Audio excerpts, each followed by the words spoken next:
तो दोस्तों good morning. कैसे हैं आप लोग? अपने फार्म पे हूँ और आज के इस वीडियो में बहुत ही इंपॉर्टेंट जानकारी दूंगा जो कि हमारा 2 साल का एक्सपीरियंस जो हुआ है उससे हमने क्या सीखा है, कैसे लोगों को फार्म करना चाहिए, किन लोगों को फार्म नहीं करना चाहिए। बहुत सारे लोग जो बेरोजगार हैं या फिर बाहर से जो बाहर कमाते हैं, ऐसा मैं बोल सकता हूँ कि देश में हो या विदेश में, बाहर जो कमाते हैं उनका मन जो है छोटा होता जाता है और सोचते हैं कि घर पे कुछ किया जाए और वो घर पे आके अपना डेयरी फार्म स्टार्ट करते हैं। तो किन भाइयों को नहीं करना चाहिए, आज की इस वीडियो में पूरा डिटेल्स के साथ जो मेरा एक्सपीरियंस है मैं अपना शेयर करूंगा। उससे पहले कहूंगा अगर हमारे चैनल पे पहली बार आए तो हमारे चैनल को सब्सक्राइब जरूर कर लें, साथ में बेल आइकन भी दबाएं ताकि आपको इस तरह का वीडियो का नोटिफिकेशन मिलता रहे। ट्रेनिंग करना चाहते हैं तो मात्र मुरादाबाद में एक ऐसा ट्रेनिंग इंस्टीट्यूट खुला है जहाँ पे आप 3 महीने की ट्रेनिंग लेके आप एक अच्छा अनुभवी फार्मर बन सकते हैं। गाय पालना चाहते हो या सर्टिफिकेट के लिए, सर्टिफिकेट से बहुत सारे फायदे होते हैं। जैसे कि आप अगर गवर्नमेंट से कोई भी जॉब निकलता है वेटनरी में नीचे दर्जे का, तो आपको वहाँ पे नौकरी मिल सकती है। 3 महीने की ट्रेनिंग में आपको प्रैक्टिकल, थ्योरी सभी चीज़ बताया जाता है। मुरादाबाद में ये रेलवे स्टेशन से लगभग 3 किलोमीटर दूरी पे ये स्थित है। आपको गवर्नमेंट से टाई अप है और गवर्नमेंट से एक सर्टिफिकेट दी जाती है। 3 महीना जैसे ही आपका कंप्लीट हो जाएगा, इसका कुछ चार्ज होगा, रहना खाना आपको दिया जाएगा काफ़ी बढ़िया फैसिलिटीज़ के साथ। किसी तरह का कोई दिक्कत आता है तो आप बेझिझक मुझे कमेंट कर सकते हैं या फिर मेरा नंबर है तो आप व्हाट्सअप कर सकते हैं। अभी तक वहाँ पे हमारे बिहार, झारखंड, यूपी जो भी हमारे सब्सक्राइबर हैं, हमारे व्यूअर्स, हमारे चैनल को देखकर लगभग 100-200 बच्चे ट्रेनिंग ले चुके हैं और बहुत सारे लोगों का कमेंट रहता है। पर्सनली मुझे पूछते हैं कि एजाज भाई कैसा रहेगा आपका पर्सनली, तो मैं बताना चाहूँगा वहाँ पे किसी तरह का कोई दिक्कत नहीं है। बहुत सारे लोगों ने सीखा है और अच्छा सीख रहे हैं वहाँ से। तो आप भी अगर ट्रेनिंग लेना चाहते हैं तो आप बेझिझक ले सकते हैं। आप वीडियो में नंबर दे रहा हूँ ताकि आप उनसे संपर्क करके पूरी जानकारी ले सकते हैं कि क्या चार्ज होगा, कैसे रहना होगा और क्या पूरा मतलब A to Z उनसे इंक्वायरी आप ले सकते हैं। तो दोस्तों जैसा कि हमारा टॉपिक है आज का कि किन भाइयों को फार्मिंग करना चाहिए और किन भाइयों को नहीं करना चाहिए, क्योंकि ये एक बहुत बड़ा एक ट्रेंड चला हुआ है। ऐसा बोल सकते हैं कि बहुत बड़ा ऐसा हम बहुत सारे यूट्यूबर या फिर बोला जा सकता है कि मन की इच्छा होती है कि हम गाय पालन करें और बहुत सारे लोग गाय पालने के चक्कर में फंस जाते हैं और अपना लाखों रुपए डुबा देते हैं डेयरी फार्मिंग में।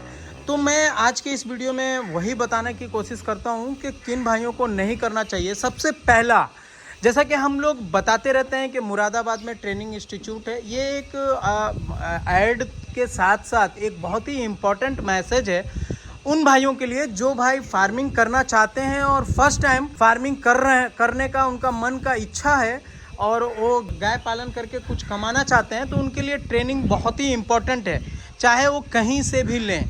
मैंने हर वीडियो में कहा है कि गाय पालन वही सक्सेस कर सकता है जिनको डॉक्टरी का, यानी कि अगर आपकी गाय को फीवर होता है, आपकी गाय को किसी तरह का कोई भी प्रॉब्लम होता है, तो जब तक कि आपको दवा का नॉलेज नहीं होगा आप फार्मिंग में सक्सेस नहीं हो सकते हैं। दवा के साथ साथ गाय की पहचान का नॉलेज बहुत ही मायने रखेगा आपको। ये सब बहुत सारी चीज़ें हैं जो आज आपको इस वीडियो में बताऊंगा। वीडियो को अभी तक आपने लाइक नहीं किया और हमारे चैनल को पहली बार आए हैं और हमारे चैनल को सब्सक्राइब नहीं किया तो ज़रूर करें ताकि कोई भी किसान अपना पैसा लॉस होने से बचा सके, क्योंकि बहुत ही महत्वपूर्ण जानकारी अपना 2 साल का एक्सपीरियंस शेयर कर रहा हूँ। जैसा कि हम लोग लगभग 5 साल से 4 या 5 साल से करीब यूट्यूब के लिए वीडियो करते हैं और मेरा ही एक ऐसा चैनल है जो फार्मिंग में बेनिफिट के अलावा क्या क्या नुकसान होता है, कौन सा फार्म नुकसान में चल रहा है, हमने सभी चीज़ को कवर किया है। क्या वजह से नुकसान में है, क्यों उनका फार्म लॉस में जा रहा है, क्यों किसी का फार्म फ़ायदे में जा रहा है, हमने हर एक चीज़ को वीडियो में बताया है। मेरी कोशिश यही रहती है कि किसान को सच हर एक फार्मर का सच जो है वो आगे वीडियो के माध्यम से उनको मालूम चले। बहुत सारे ऐसा वीडियो हमारा ही चैनल पे होगा जो किसान झूठ बोल दिए होंगे और उनका फार्म फ़ायदे में नहीं होगा, नुकसान में होगा, लेकिन उन्होंने अपना एक सच्चाई को छुपाया होगा। दूध 200 निकल रहा होगा तो उन्होंने 300 बताया होगा। ये एक सच्चाई जो है हम लोग वीडियो के माध्यम से नहीं बता पाते, क्योंकि किसान अगर बोलता है तो उसको झूठ बोलने पे मजबूर होकर बोलता है, और हम लोग उसको काट नहीं सकते उस बात को। इस वजह से कोई कोई वीडियो में इस तरह का झूठ देखने के लिए मिला भी होगा आप लोगों को हमारे चैनल के माध्यम से। लेकिन हमारा फार्मिंग करने का मकसद ही यही था कि फार्मिंग में क्या बेनिफिट है, कौन सा भाई करना चाहिए। जैसा कि मैंने बोला कि सबसे पहले आपको गाय का नॉलेज होना चाहिए, ब्रीड की पहचान होना चाहिए, और सबसे पहला गाय के बारे में दवा कौन सा कब देना है, कौन सी दवा आपके फार्म पे रखना होगा, गाय को पानी चढ़ाने की ज़रूरत है, कैल्शियम चढ़ाने की ज़रूरत है, गाय को इंजेक्शन देने की ज़रूरत है, इंसेमिनेशन की ज़रूरत है, ब्रीडिंग की ज़रूरत है। ये सब महत्वपूर्ण जानकारी है पालन के लिए, गाय पालन डेयरी फार्मिंग के लिए बहुत ही इंपॉर्टेंट है। एक दो गाय नहीं, अगर आप 10, 15, 20 गाय रखते हैं तो ये जानकारी आपको बहुत ही महत्वपूर्ण है। सबसे पहला चीज़ हो गया, शेड कोई माने नहीं रखता। शेड आगे पीछे, छोटा बड़ा, लंबाई चौड़ाई, फूस का, करकट का, ढलैया, कैसा भी रख लेंगे, लेकिन गाय का नॉलेज नहीं होगा तो शेड चाहे कितना भी बढ़िया बना लें, आपका फार्म लॉस में जाने का चांस होगा, आपका नुकसान होगा। सबसे पहली बात हमने जो बताई कि आपको गाय का दवा की जानकारी, तबीयत खराब होती है उसकी जानकारी आपको महत्वपूर्ण है। इस वजह से आपको कहीं ना कहीं से ट्रेनिंग या किसी फार्म पे रह के आपको सीखना ये बहुत ही इम्पोर्टेंट होगा। दूसरा, न्यूट्रिशन, जो कि ये बहुत ही इम्पोर्टेंट चीज़ है। कितनी लीटर वाली गाय को कितना प्रोटीन चाहिए, कितना फैट चाहिए, कितना कैल्शियम चाहिए, ये बहुत ही महत्वपूर्ण जानकारी है। इसको आप अगर आपको 70% भी नॉलेज है या 50% भी नॉलेज है तो ये चीज़ आपका काम चल सकता है, क्योंकि बहुत सारे ऐसी कंपनियां हैं डेयरी फार्मिंग में, कैटल फीड में, जो कि आप बढ़िया कैटल खिलाकर आप अपनी गाय को बचा सकते हैं। लेकिन डॉक्टरी वाला जो है ये बहुत महत्वपूर्ण है, ये जानकारी बहुत ज़रूरी है। अब दूसरा सबसे बड़ा पॉइंट ये आता है कि अगर आप फार्म कर रहे हैं तो सबसे पहला गाय पाल रहे हैं तो उससे दूध आएगा, तो दूध सेल आउट कहाँ होगा। हमारे बिहार के अंदर डेयरी फार्म का इतना बुरा स्थिति है, जो कि हमारा सुधा डेयरी इतना बुरा स्थिति से काम करती है, इतना घूसखोरी है उसके अंदर। मैं क्लियर बोलना चाहूँगा, शायद हमारे इस वीडियो को हमारे मैनेजर साहब भी देखते हैं जो अरवल के प्रभारी हैं, जो कि उनकी भी कमी आज के इस वीडियो में मैं बताना चाहूँगा। हम लोग 2 साल से दूध दे रहे हैं और पूरा हर कोई मुझे जानता है। जब मेरे जैसे आदमी को प्रॉब्लम हो सकता है तो एक छोटा किसान को भी बहुत बड़ा प्रॉब्लम है ये।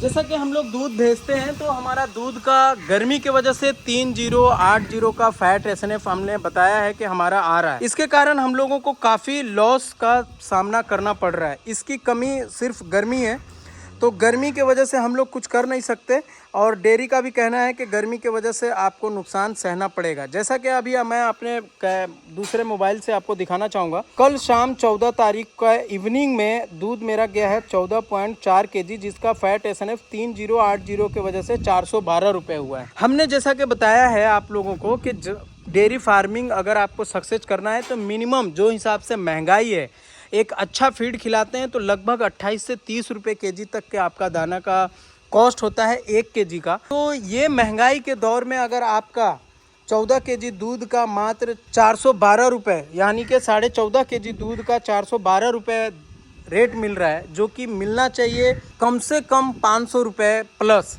इसका अगर 35 के हिसाब से भी जोड़ते हैं तो 350 और 4 kg का 4×12 लगभग 480 रुपये के करीब में होता है, जो कि हम लोगों को 412 रुपये मिला है। ये सब कमी के वजह से मैं एक चीज़ वीडियो के माध्यम से आपको बताना यही चाह रहा हूँ कि अगर आप डेयरी फार्मिंग करना चाहते हैं और बिहार में हैं और सुधा पे डिपेंड हैं, तो इस जो हिसाब से फीड का रेट बढ़ा हुआ है, दूध का रेट नहीं है, तो आपका डेयरी फार्म सक्सेस नहीं हो पाएगा। जो हिसाब से हम लोगों को लॉस हो रहा है, ये लॉस आप लोगों का भी हो सकता है।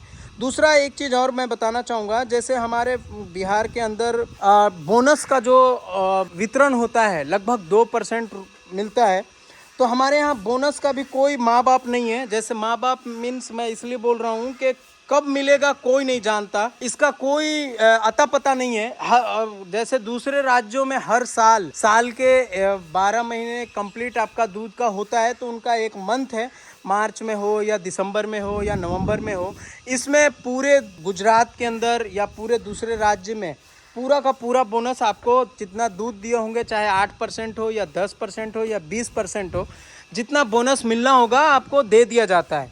हमारे यहाँ कोई माँ बाप नहीं है, क्योंकि हम लोग 2 साल से दूध दे रहे हैं। अभी तक हम लोगों को ना तो 2% बोनस का तो कुछ जिक्र भी नहीं हुआ है। जब हम लोग ये इस चीज़ को बात करते हैं, हमारे अरवल डिस्ट्रिक्ट में जो सुधा का मेन इंचार्ज हैं, देखते हैं, उनका कहना ये रहता है कि ऑडिट होगा तो मिलेगा। ऑडिट कब होगा इसकी कोई जानकारी नहीं है, या बिहार की गवर्नमेंट इसमें कुछ ध्यान नहीं देती है, या सुधा के लोग नहीं देते। किसान तो बीच में फंस रहा है, किसान मारा जा रहा है। उससे अगर कुछ परसेंटेज आता है तो उससे भी एक गाय लाया जा सकता है, उससे किसान का कुछ हेल्प मिलेगा।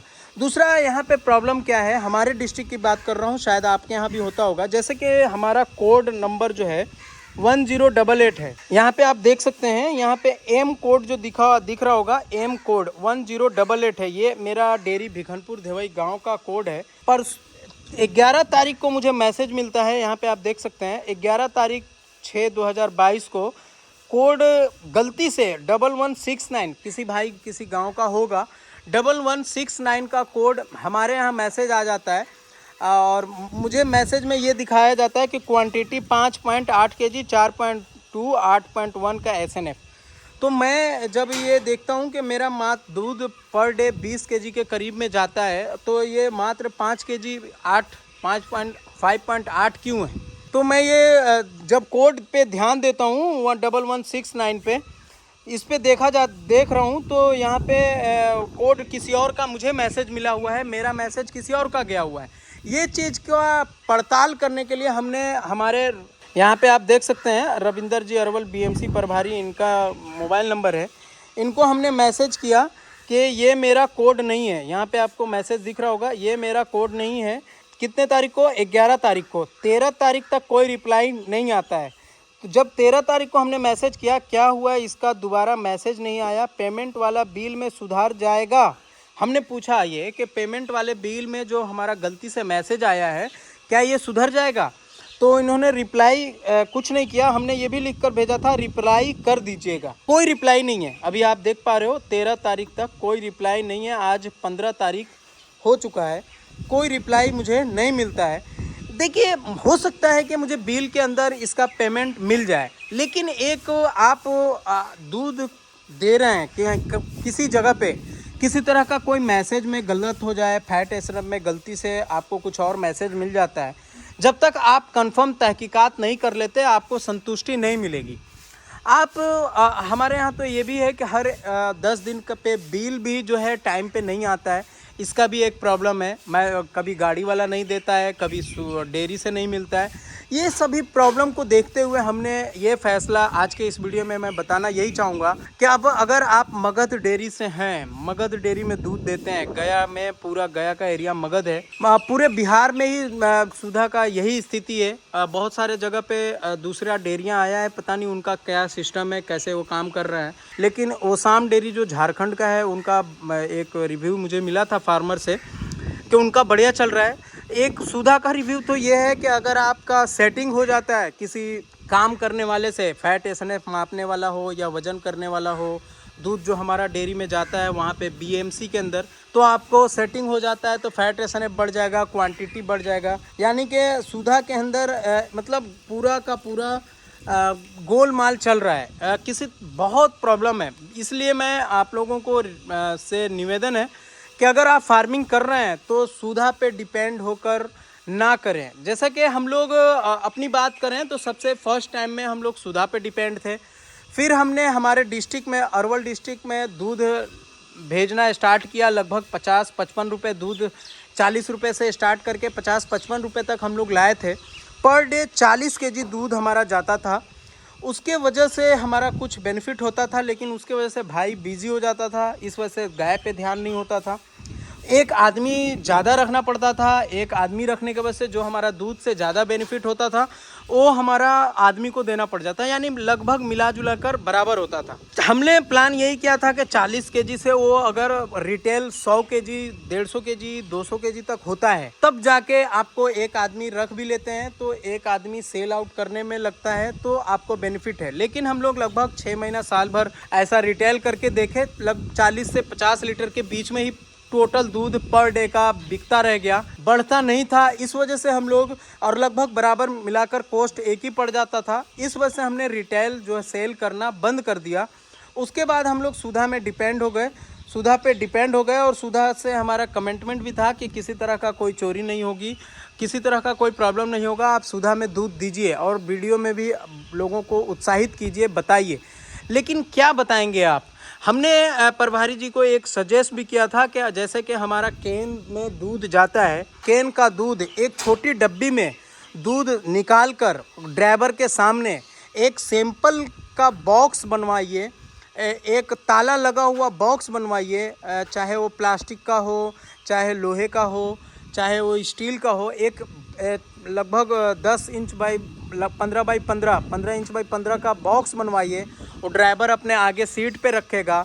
उस बॉक्स के अंदर इतना छेद कीजिए कि वो डब्बी सिर्फ घुस जाए, डब्बी निकले ना, और वो ताला का चाबी अपने पास रखिए।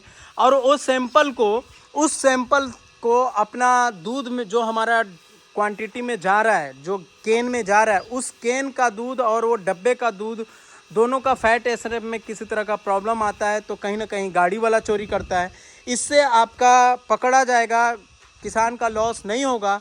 ये हमने बात रखी भी थी हमारे प्रभारी जी को, लेकिन उन्होंने भी इसका कोई समाधान नहीं निकाला। उन्होंने कहा कि मैं गया में इस बात को रखूँगा, और इसका भी कोई समाधान नहीं निकला। तो मिला जुला कर लगभग बात यही आ जाती है कि अगर आपको सुधा में दूध देना है तो इसी तरह घिसा पिटा दूध देना होगा आपको। किसी तरह से या तो आप कहीं ना कहीं किसी से सेटिंग करके आप दीजिए, या फिर आप इसी तरह से झेलते रहिए। जो भाई भूसा, जो मैं क्वांटिटी में आप भूसा यहाँ देख पा रहे हैं, चाहे यहाँ का भूसा देख पा रहे हैं, कुछ हम लोग के खेतों का होता है, लेकिन इतना नहीं होता कि हम लोग उससे पूरा एक साल इतनी गायों को चला पाएँ।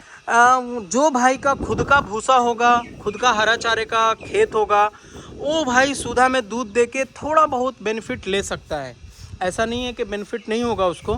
जिसका खुद का भूसा होगा, जिसका खुद का हरा चारे का खेत होगा, वो भाई का कुछ ना कुछ बेनिफिट हो पाएगा। लेकिन वो भाई जो बाहर से कभी गाय पाला नहीं हो, ये भाई मैं क्लियर बोल रहा हूँ, थोड़ा सा इस वीडियो को देखने के बाद आपको दिल में घबराहट सी होगी, यार मैं इतना दिन से पालन करने का सोच रहा था, अब कैसे करूँ।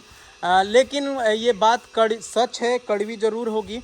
मेरा कहने का मतलब यही है कि आप लोग फार्म मत करें सुधा पे डिपेंड होकर।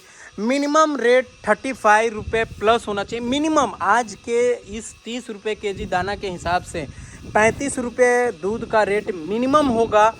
उन भाइयों को फ़ायदा होगा जो गाय का नॉलेज रखेंगे, हरा चारा खुद का होगा।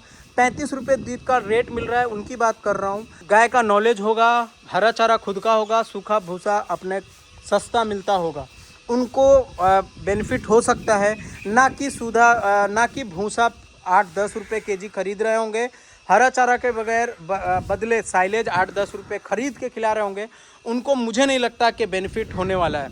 इसमें हमारे वीडियो को बहुत सारे किसान देख रहे होंगे, बहुत सारे डेयरी पे डिपेंड वाले भी देख रहे होंगे, बहुत सारे खरीद कर भूसा खिलाने वाले भी लोग देख रहे होंगे। आज उनकी क्या स्थिति है डेयरी फार्म पे, अपना कमेंट ज़रूर करें। क्या आप हमारी बात से सहमत हैं? अगर मैं अपनी बात करूं तो यहाँ पे 8 गाय, हमारी गाय मिल्किंग में है। 8 गाय से 25 लीटर मिल्क इस गर्मी के अंदर निकालना काफ़ी मुश्किल हो गया है। डेयरी फार्मिंग में सिर्फ ठंडी के टाइम में फ़ायदा होगा, गर्मी में कुछ भी फ़ायदा नहीं होगा। आज के इस मौसम में, इस गर्मी में हर किसान का हालत ख़राब होगा, चाहे वो कितना भी बड़ा फार्मर हो, पंजाब हो या गुजरात हो, हर किसी का दिक्कत होगा। लेकिन अगर आपको बैकअप सपोर्ट नहीं मिल रहा हो, 30 रुपये और 29 रुपये केजी दूध दे रहे हो, तो आपको गर्मी नहीं ठंडी में भी नुकसान होने वाला है, फ़ायदा नहीं होगा। तो ऐसे लोग बिल्कुल फार्म ना करें। और हमारा फार्म तो बात करें तो इतने लगभग 40-50 लीटर दूध से इतनी सारी बछड़ियों को खिलाकर पालना थोड़ा पॉसिबल नहीं है। हम लोग यही आशे में थे कि दूध का रेट सुधा बढ़ाएगी, चोरी जो होता है वो ख़त्म करेगी। ना तो यहाँ पे किसी तरह का कोई सहूलियत मिल रहा है, कुछ बोनस वगैरह का अमाउंट आएगा। हम लोग बहुत कोशिश की है। देखिए, इस वीडियो का बनाने का मकसद आपको नाराज़ करना नहीं है, आपका दिल को छोटा करना नहीं है। यार, हम लोग बहुत दिन से इसको देखते हुए आ रहे हैं।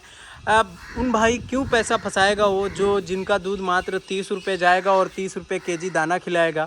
गाय है, रोज़ पर डे उतना दूध नहीं रहेगा, आप कहीं से भी ख़रीद कर लाते हैं। जो हिसाब से इस बार गर्मी हो रही है, आप ज़्यादा हाईब्रिड पे काम करते हैं तो उसके लिए बहुत सारा सहूलियत करना होगा। बहुत सारी ऐसी गाय हो जाती है जो ठंडी में ब्याह कर भी दूसरे बार ठंडी में नहीं ब्याह पाएगी। जैसे कि हमारे पास ही बहुत सारी गाय है जो हीट में इतना खिलाने के बावजूद भी नहीं आ रही है।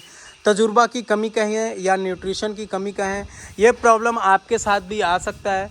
तो मैं तो सलाह यही दूंगा कि जो फार्म कर रहे हैं वो अपना किसी तरह आगे बढ़ाएं, और जो नहीं किया है, जिनको करने का मन इच्छा हो रहा है, तो ये भाई सुधा में दूध देकर, बिल्कुल सुधा के भरोसे या किसी डेयरी के भरोसे, या 30 रुपये क्लियर मैं बोल दूं, 30 रुपये दूध बेचकर आपको बेनिफिट नहीं होने वाला है। कैसा लगा वीडियो कमेंट में ज़रूर बताएं। कौन कौन भाइयों का 30 रुपये बेचकर फ़ायदा हो रहा है या 30 रुपये बेचकर नुकसान हो रहा है, वो कमेंट ज़रूर करें। बहुत सारे ऐसे लोगों का मुझे मैसेज आया है कि भैया मैं राजस्थान से हूँ, हमारे यहाँ तो दूध का रेट मात्र अभी भी 25 से 26 रुपया मिल रहा है। तो भाई यार, प्लीज़ आप गाय के चक्कर में ना पड़ें। 25 रुपये और 30 रुपये दूध बेचकर आपको कोई फ़ायदा नहीं होने वाला है, चाहे आप कितना भी बड़ी ब्रीड का बछिया तैयार कर लें।